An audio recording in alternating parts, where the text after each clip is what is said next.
자, 들어가겠습니다. 제 16강입니다, 여러분들. 유통정보의 마지막 시간이죠. 그래서 16강으로 마무리를 하도록 하겠습니다. 자, 그래서 여러분 이제 유통정보라는 자체가 좀 용어가 좀 어렵죠. 그래서 우리 물류관리에서 쓰는 용어들하고 또 연결되는 부분이 있는데요. 자, 여기 부분을 이제 여러분들 제가 항상 제 강의를 들으시고 나서 일단 밑줄 친대가 가장 중요하다고 볼 수 있고요. 그 다음에 뒤에 연습 문제 푸는 거는 무조건 하셔야 됩니다. 저랑 따라서. 그래서 연습 문제를 제가 따로 그 문제를 뽑으려고 했다가 문제를 또 따라가게 되면 힘들어요. 그래서 가장 여러분들이 효과적인 방법이 그 강의를 듣고 문제를 푸는 게 좋습니다. 그래서 그렇게 제가 진행을 해왔고요. 그 다음에 이제 우리 마지막에 요약 문제집이라는 게 있어요. 그래서 요약 강의를 요 유통정보를 이제 끝나고 요약 강의를 할 겁니다. 요약 강의는 탁탁 문제만 나오는 것만 줄였습니다. 그래서 그 요약 강의를 듣고 그래서 그 문제집에 있는 우리가 문제를 풀어볼 거예요. 문제집에 이제 모의고사가 있거든요. 전체적인 흐름의 이 기본적인 파트는 우리가 지금 나와 있는 기본서를 보시고 요약 강의에서 또 정리를 할 거니까 그렇게 따라오시면 됩니다. 자, 마지막 시간입니다. 그래서 전자상거래에 대해서 마지막으로 이제 우리 그 모델과 그 모델 유형, 평가, 특성에서 보는데요. 자, 여기 이제 밑줄만 쳐보세요. 자, 교재 590페이지 가시면 자, 양걸 1번에 전자상거래 모델의 유형과 특성이 있어요. 그래서 이번에 그냥 비즈니스 모델의 중요성, 인터넷 기업들은 우선 독특한 비즈니스 모델을 창안해서 기회를 선점합니다. 할 수 있어야 됩니다. 아마존이죠. 1995년 7월 300만 달러의 인터넷상에서 책을 주문받아 40% 할인된 가격을 원하는 곳에까지 배달해 줍니다. 2004년에 시장가치 약 235억 달러를 상회하는 기업을 성장했죠. 3번 비즈니스 모델의 개념입니다. 티머스의 정의라는 것은 우리가 유럽의 경영학자인 폴 티머스는 비즈니스 모델을 제품, 서비스, 정보 흐름의 구조를 표현하고 사업 참여자들의 역할과 그들이 참여하게 됨으로써 얻게 되는 잠재적 이익 그리고 사업 주도자의 수익의 원천을 설명한 것으로 정의하고 있어요. 그래서 구성 요소는 밑에 제품, 서비스, 정보 흐름의 구조와 사업 참여자의 역할, 사업 참여자의 잠재적 이익, 사업 주도자의 수익 등을 둘 수가 있고요. 자, 오른쪽 가시면 전자상거래 비즈니스 모델의 유형은 그냥 문줄만 쳐보세요. 우리가 이제 물리적 상품이라는 게 있고요. 그 다음에 디지털 상품입니다. 자, 디지털 상품은 앞쪽에서 말씀드렸지만 정보 소프트웨어, 원격 교육 서비스 등 같은 무형적인 것이에요. 눈에 보이지 않고 만질 수도 없지만 가치가 있는 상품이죠. 무한 복제 가능하죠. 얘는 초기 생산 비용이 높은 반면 반복 생산 비용이 낮습니다. 그 다음에 밑에 우리가 수익 창출 방식에 따른 인터넷의 비즈니스 모델에 직접 수입 방식은 제품 중심형, 그 다음에 넘기시면 직접 서비스형이 있다라는 것만. 특히 이제 간접 서비스형이라는 게 중요합니다. 페이지 592에 우리가 간접 서비스형을 좀 보세요.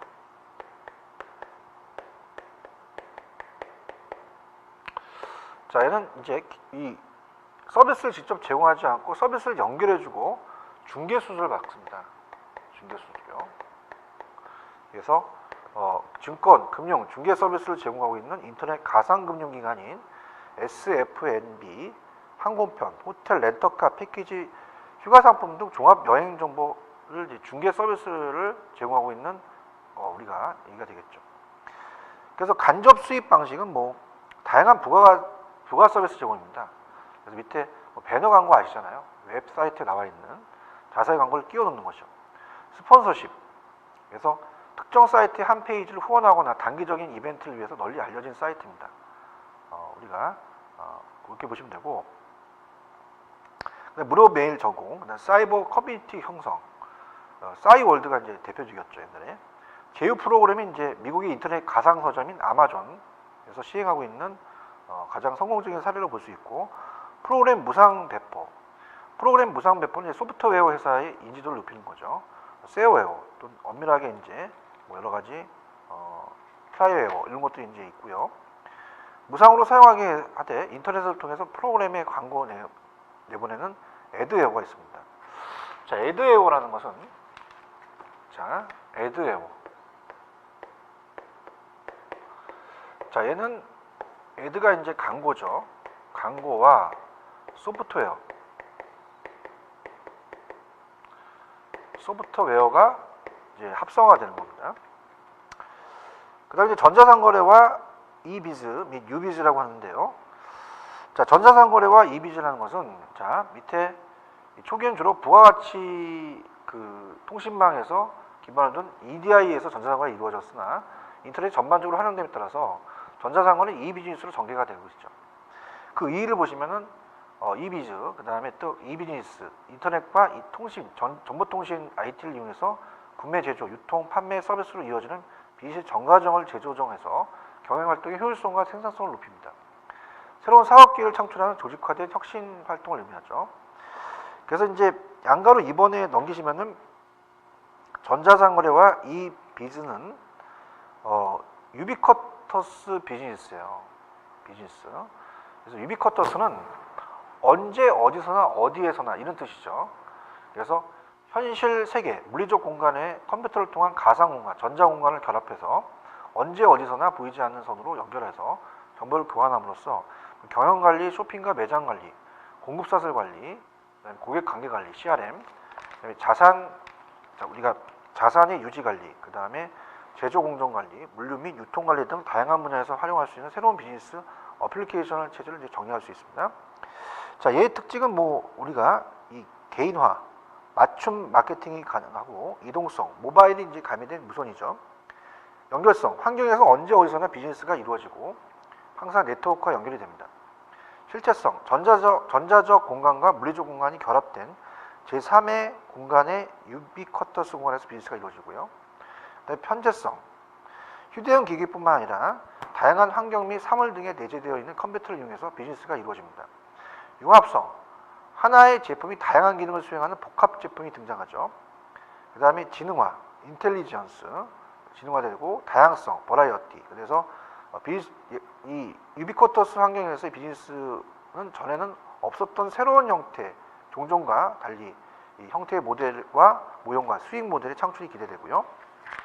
그 다음에 이제 유비쿼터스와 전자상거래 유형과 특징은 그냥 밑줄만.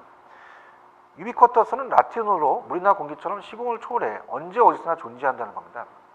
그래서 장소에 구애받지 않고 자유롭게 네트워크에서 접속할 수 있는 환경이죠. 그래서 얘는 이제 1990년 초반 미국 제록스사가 마크 와이저가 발표한 논문을 통해서 알려졌는데, 유비쿼터스 컴퓨팅이라는 모든 사물의 컴퓨터 칩을 내지향하여 상호 의사소통을 통해서 보이지 않는 생활 환경까지 최적화한다는 거죠. 인간 중심의 컴퓨팅 환경을 의미합니다. 이때 전제 조건은 이것을 통해서 연결되는 작동을 하게 되면은 얘를 구축하기 위해서는 이제 IT의 고도화가 전제가 되어야 되고요. 자, 얘가 되려면 가전제품, 가구, 자동차 등 모든 일상적인 사물에 적용할 수 있는 정보기술, 나노기술, 생명공학 기술이 고도화가 전제가 되고, 자, 넘기시면 이제 특징입니다. 이 IT 활용이 늘어나고 네트워크에 연결되는 컴퓨터 사용자 수도 늘어나는 등 IT 산업의 규모와 범위는 더욱 증가되고 있죠.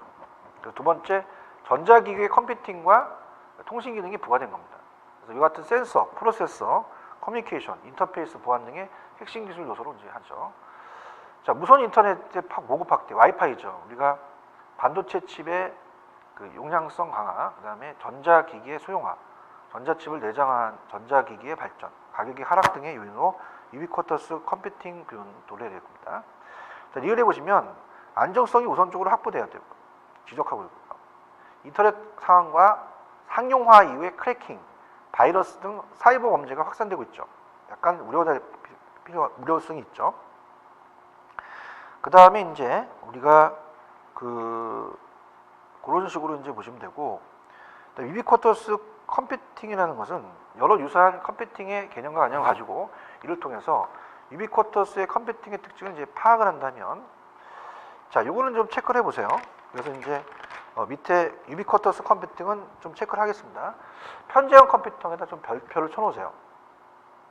거의 모든 공간에서 컴퓨터를 사용할 수 있다는 미래의 개념으로 전산이 컴퓨터의 범위를 넘어서 컴퓨팅과 네트워킹 기능이 내장된 인텔리전트 휴대폰 등의 소형 컴퓨팅 기기와 가전기기 등으로 확장되는 것을 말하고, 입을 수 있는 컴퓨팅, 몸에 차고 다닐 수 있다는 얘기죠. 손목에. 그래서 휴대용 PC와는 전혀 다른 형태의 몸에 차고 다닐 수 있는 컴퓨터.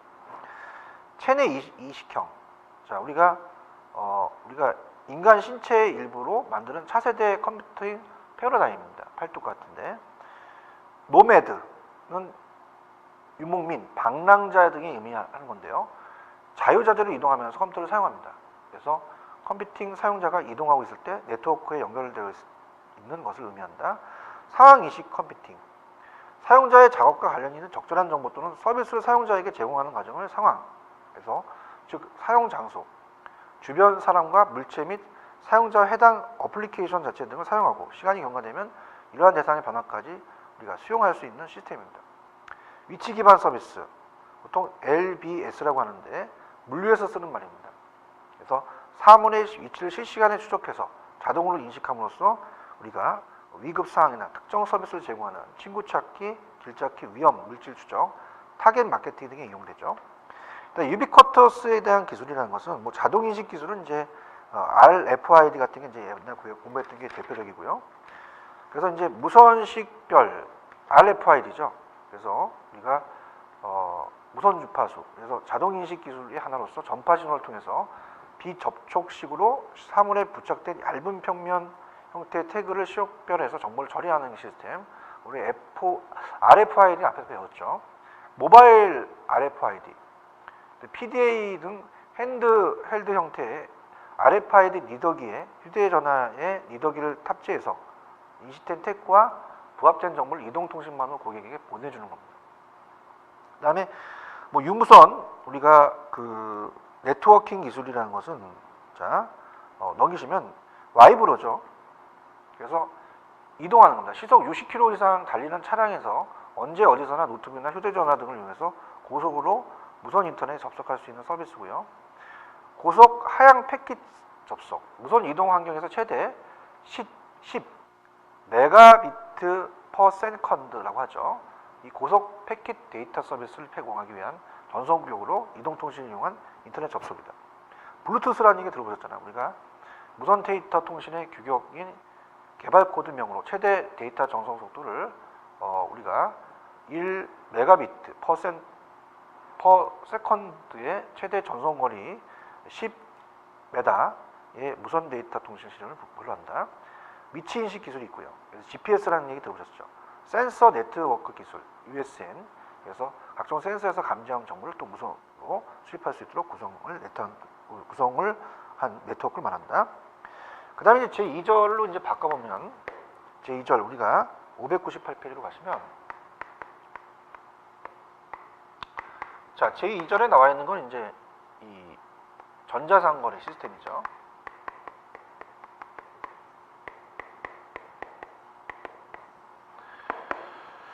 자, 그래서 구성 요소가 있습니다. 그래서 정보와 기술시설, 인프라라고 하죠. 그래서 얘는 밑에 정보 고속도로, 즉 컴퓨터의 보급, 네트워크의 구축과 전문 인력의 양성, 법적 제도의 뒷받침, 개인정보의 유출 문제가 해결되어야 하고 기술적 표준 등이 확립돼야 됩니다. 자, 그래서 이번에 보시면 개인정보의 보호, 그 다음에 정보 이용료의 지불, 투명한 세금 납부, 지적재산권의 보호 등 관련 법규나 제도적 정비가 이루어져야 되고요. 그 요소 기술이 또 중요하지만 기술적 표준과 보안 및 인증 전자 결제 시스템이라는 것만 좀 체크를 하시고요. 오쪽 전자상거래에 대한 기술은 그냥 밑줄만, 필수적 기술은 뭐 우리가 앞에 봤던 EDI, 전자우편 통합 메시지, 일반적 기술은 전자자금 이체, 우리가 디렉토리 서비스, 전자양식 등, 그 다음에 선택적 기술은 파일 전송, 전자 게시판, 보안 방화벽 시스템이 있다. 그 다음에 이제 그 599페이지 가시면, 자, 이거는 별표를 좀 쳐놓으세요. 기능적 요소는 좀 출제될 수가 있습니다. 그래서 이런 것들이 이제 오지선다라서 우리가 나와서 아닌 것도 찾을 수 있기 때문에 좀 별표를 해놓으시고, 자, 출제될 수 있는 부분입니다. 그래서 첫 번째는 SET죠. 그래서 이거는 전자지불 시스템 관련 프로토콜이에요. 사이버 캐시 방식 발전을 시킨 것으로 카드 이용을 해서 신용카드 결제를 효과적으로 처리하는 방식입니다. 그래서 좀 약간 여러 가지 문제점이 있지만 현재 거의 활용되지 않고 있고요. 그 다음에 두 번째가 SSL입니다. 자, 이건 인터넷 상거래 시 필요한 개인정보를 보호하기 위한 개인정보 유지 프로토콜입니다. 그래서 인터넷 프로토콜의 보안 면에서 기밀성을 유지하지 못한다는 문제점을 극복하기 위해서 우리가 넷스캡가 개발한 것으로서 최종 사용자와 가맹점 간의 지불 정보 보안에 관한 프로토콜이다. 그 다음에 이제 세 번째가 암호화. 자, 암호화 알고리즘. 자, 전자상거래 보안과 관련된 보안 체계 구성을 위해서 일반적으로 암호화 알고리즘이 활용되고 있다. 한국정보보호센터에서 SED라는 12비트, 우리나라죠. 대칭형 암호화 알고리즘을 국가표준으로 제정하고 있다는 거죠. 그 다음에 이제 KSSL은 뭐 코리아 SS이죠. 그래서 KSSL, 국내에서 개발 중인 SSL의 SE를 탐지한 것이다. 이렇게 보시면 되고요. 그 다음에 이제 페이지 600페이지로 가시면 전자상거래 시스템의 구축 절차는 뭐 그냥 시스템 구축이 있고 전자계약 체결 단계. 그래서 소비자와 기업과 기업 간의 온라인 계약을 체결함으로써 전자상거래가 성립된다. 그 다음에 전자인증 단계. 그래서 제3자 신용기관과 뭐 TP 인증기관에서 당사자가 정성한 정보의 진실성을 우리가 확인을 시켜주는 거고, 전자결제 단계는 뭐 대금을 결제해야 하는데 현금 거래를 대체해서 이용할 수 있는 방법이 전자결제고, 물류송 배송 단계, 모든 거래가 완성되고 대금 결제가 끝나면 제품 배송이 이루어지겠죠. 제3절입니다. 전자상거래의 기반 기술과 전자상거래 응용. 자, 밑에 전자상거래에 대한 기반 기술의 이해는 전자거래 시스템을 구현하기 위해서는 다양한 정보통신, IT 기술이 필요합니다. 그래서 그 필요한 기술은 EDI, 네트워크, 보안 데이터베이스, 멀티미디어, 정보 처리, HTML, 그 다음에 XML, 그 다음에 VRML, 그 다음에 전자화폐, 자금이체, 물류정보 및 수적 기술 등이 있고요. 자, 기반 요소는 뭐 정보화 기반 기술, 공공정책 및 법률 제도, 그 다음에 요소 기술들이 있는데 참고적으로 보시고요. 자, 넘겨봅니다. 전자결제라는 게 중요하죠. 전통적인 어음수표 등에 의한 장표 방식 결제에 대응하는 개념으로 지급결제 절차가 장표 사용 없이 전자적인 방식에 의해서 이루어지는 것이에요. 전자결제는 이제 이크레디트라고도 하죠. 그래서 이 방식의 사용이 증가가 되면 지급결제의 신속화, 간소화하는 물론 장표 발행 및 지급 비용을 감소시킬 겁니다. 자, 그래서 그 유형이라는 것은 밑에 보시면은 이 전자결제는 신용카드와 은행계좌이체, 은행 가상계좌, 휴대폰, ARS 신용카드 안전결제 등을 통해서 이루어지죠. 그래서 이 전자결제를 이용해서는 이제 PG 회사에 가입해서, 우리나라의 PG 회사는 이제 뭐 여러 가지 회사들이 있죠. KS넷 같은 게 있다. 그죠? 그래서 이 PG 회사는 부가 서비스는 에스크로우와 전자보증, 현금 서비스 영수증 등을 제공한다. 그래서 이제 오른쪽에 전자화폐에 대한 이해는 제3의 화폐라고 떠오르고 있는데요. 각종 인터넷, 쇼핑몰이나 기타 유료 디지털 콘텐츠를 이용할 때 결제 수단으로 사용하는 전자화폐예요. 영국의 이제 몬텍스가 처음 출시한 세계 최초의 전자화폐인 몬테스 카드를 시작으로 하는데요. 밑에 뭐 i칩에 내장되어 있어서 카드 소유자의 예금에 대한 정보가 드러난다. 그래서 소액 결제형 카드인 이코인을 비롯해서 우리가 이 금융결제원에서 한국형 전자화폐인 K캐시를 또 선보이기도 합니다. 전자화폐의 의미는 밑에 IC카드 또는 네트워크에 연결된 컴퓨터에 은행 예금이나 돈이나 전자적 방법으로 저장된 것으로 현금을 대신하는 새로운 개념의 화폐이다. 그렇게 한번 보시고요. 자, 그 유형이라는 것이, 자, 우리가 유형을 이제 보게 되면요. 그 유형은 오른쪽 4번에 있죠. IC카드형 전자화폐가 있습니다. 그래서 얘는 오프라인 전자화폐 시스템으로 전자지갑형 전자화폐라고도 한다. 그래서 IC카드의 전자적 방법으로 은행 예금의 일부를 옮겨 단말기 등으로 현금처럼 지급하는 것이다. 그래서 넘겨보시면 뭐 몬덱스와 프로톤, 그래서 이 선보인 비자 캐시 등이 있고요. 네트워크형 전자화폐는 가상은행이나 인터넷과 연결된 고객이 컴퓨터에 저장되죠.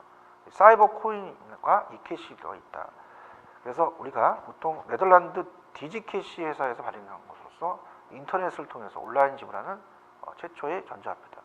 이캐시를 또 사용하게 되는데, 이캐시는 밑에 황금성을 가지고 그 상점은 바로 물품이나 서비스를 제공할 수 있다. 그래서 이 네트워크 상의 소비자와의 판매자의 계좌를 설정해서 포스처럼 이체하는 넷빌도 네트워크형 전자화폐인데, 자, 전자화폐의 장점 같은 거는 좀 보셔야 돼요. 전자화폐 장점. 항상 장단점 같은 게 또 시험 문제 나올 수 있죠. 이것도 이제 별표를 하나 쳐놓으시고요. 자, 분실과 도난의 위험이 적죠. 한 번의 입금이나 구입으로 전액이 있는 동안 계속해서 물건을 살 수 있다는 장점이 있고, 자, 일반 화폐보다 더 편리하며 또 화폐 제작에 들어갔던 막대한 비용을 줄일 수 있고 수속 및 보관 비용도 절약한다. 당연하죠. 그 다음에 이제 보안 기술의 발달로 이제는 개인의 금융 정보나 누출된 위험도 갈수록 줄어든다. 전자화폐 보급을 또 우리가 확산시킬 수 있다는 거죠. 자, 그러면 우리가 나올 수 있는 게 바로 에스크로우입니다. 그래서 우리가 605페이지 가시면 에스크로우에 대해서 좀 설명을 해볼게요. 전자상거래 안전과 개인정보에 대한 보호인데, 그러니까 요거는 이제 필기를 좀 해보겠습니다. 605페이지입니다. 자, 우리가 에스크로우 사업자가 있어요. 에스크로우 사업자가 있습니다. 그러면 사업자는 이게 왜 그러냐면요. 자, 우리가 구매자가 있으면 구매자가 대금을 지불하고 우리가 어떻습니까? 이 물품을 배송을 못 받을 수 있잖아요. 그럼 얘한테 대금을 대신 지불하고 승인을 통보합니다. 그럼 얘한테 수수료를 빼고 지불을 하죠. 공급업체한테. 그럼 공급업자가 배송을 해주는 거예요. 배송을. 만약에 직접 지불을 하게 되면, 지급을 하게 되면 배송을 또 안 할 수가 있잖아요. 이걸 방지하겠다는 얘기죠. 그죠? 그래서 이런 식으로 생각하시면 돼요. 그래서 이제 오른쪽에 에스크로우 제도가 이제 우리가 지마켓이나 아마존 같은 데 있습니다. 그래서 이 거래 대금을 제3자에게 맡긴 뒤 물품 배송을 확인하고 판매자에게 지불한 제도입니다. 얘는 구매자가 결제 대금을 공신력 있는 사업자, 에스크로우 사업자가 물품 배송을 확인하고 전자상거래에서 발생 가능한 허위 주문, 미배송 등을 피해를 방지하는 거죠. 자, 그 절차는 어떻습니까? 우리가 전자상거래 시 제한된 거래 조건에 합의가 되면 에스크로우 이 서비스가 개시됩니다. 그래서 구매자는 상품 수령 후 에스크로우 사업자에게 구매 승인을 여부를 통지하죠.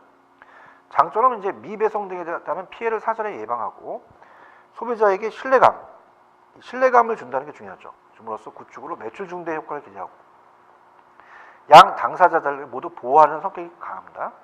자, 우리나라 에스크로우는 이제 전자상거래 등에서 소비자 보호에 관한 법률에 따르면, 자, 우리나라는 이제 10만 원 이상의 현금 결제에 대해서 2006년 4월 1일부터 의무적으로 에스크로우를 시행하도록 하고 있습니다.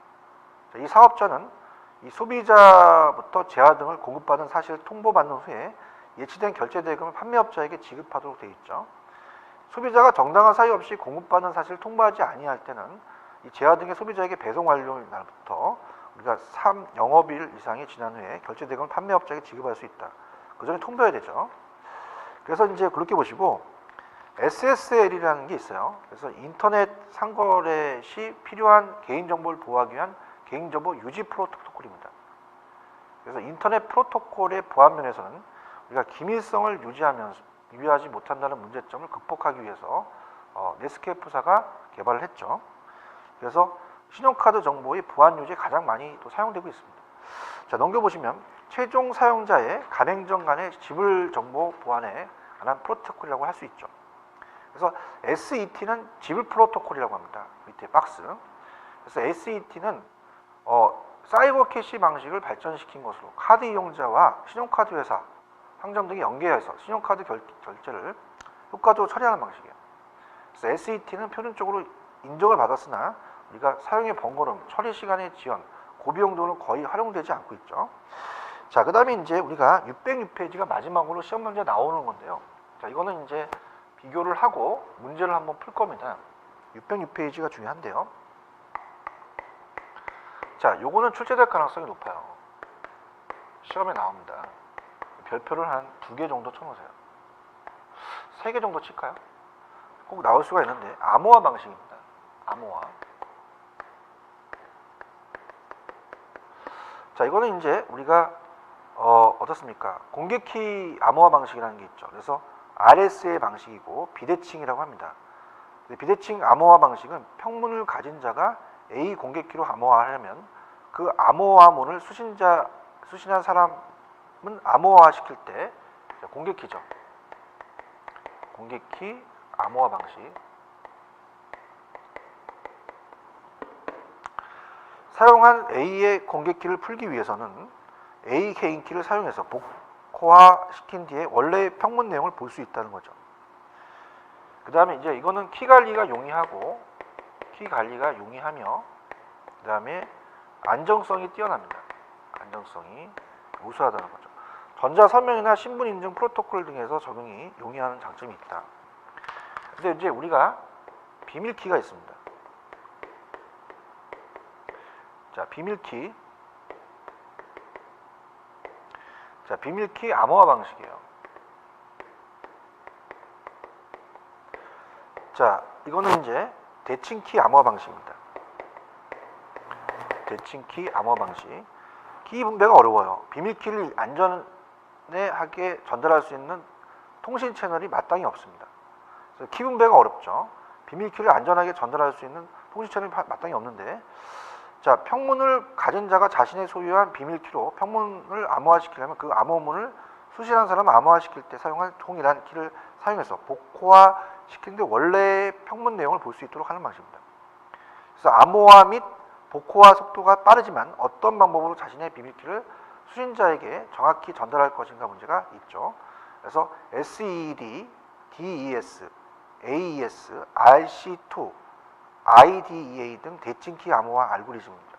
그래서 우리가 이 공개와 이 비밀키가 비교해서 나올 수 있어요. 박스에 보시면 이제 공개키 암호화 기술은 암호화 복합화 훨씬 많은 시간이 소요되지만 비밀키는 우리가 어떻습니까? 암호화 속도가 빠릅니다.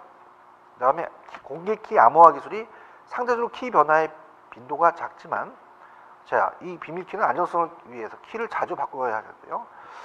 자, 공개키 암호화 기술은 네트워크 사용자가 증가해도 상대적으로 관리해야 하는 키의 개수는 적다. 근데 비밀키는 네트워크 사용자가 증가함으로써 관리하는 키의 개수가 또 증가된다. 자, 오타가 났습니다. 우리가 지금 비밀키 암호화 기술이 키 분배가 어려워요. 얘가 키 분배가 어렵죠. 그래서 얘는 상대적으로 키 분배가 어렵다고 이렇게 하셔야 돼요. 바뀌었습니다. 자, 그래서 관리가 어렵죠. 관리가 어렵다는 거고요.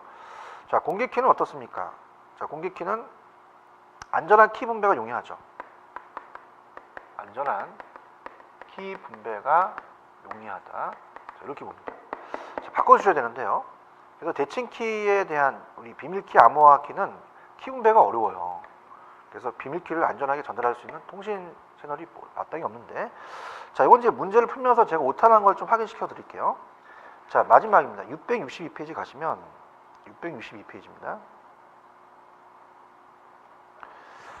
자, 우리가 예전에 출제가 됐기 때문에 사지선다로 되어 있어요. 07번이죠. 정답은 우리가 4번입니다. 그래서 잘못된 것은, 자, 지금 우리가 비밀키 암호화키가 어떻습니까? 상대적으로 키 분배가 어렵죠. 그래서 그게 이제 그대로 되어 있지만 바꾸셔야 돼요. 그래서 우리가 공개키 암호화 방식은 안전한 키 분배가 용이하지만 비밀화 암호화 방식은 상대적으로 키 분배가 어렵더라. 그래서 그렇게 해서 좀 못하는 것을 고쳐주시기 바랍니다. 그래서 암호화 방식이 참 중요해요. 그래서 여기 위주로 좀 공부를 해주시고요. 자, 이렇게 해서 이제 우리가 유통 정보를 마쳤습니다. 그래서 지금 뭐 유통 정보를 해서 우리 연습하신 여러분들이 만약에 시험 문제 보시게 되면 돌아온 유통관리 시험 여러분들이 이제 합격을 꼭 기원을 하겠고요. 항상 여러분들이 복습이 중요합니다. 그래서 그날 했던 것들을 문제화시켜서 같이 연결시켜서 제가 지금까지 풀어준 거를 같이 연습하시면서 또 못 풀었던 것도 여러분들이 각각 내용들을 보면은 그 뒤에 그 단원별 문제가 있어요. 꼭 연습을 하셔서 또 준비하시기 바랍니다. 또 이걸 공부하신 분들은 또 제 단기 완성 우리가 요약 문제집이 있으니까 그때 또 뵙도록 하죠. 자, 유통정보는 여기까지 마치도록 하겠습니다. 자, 수고하셨습니다. 감사합니다.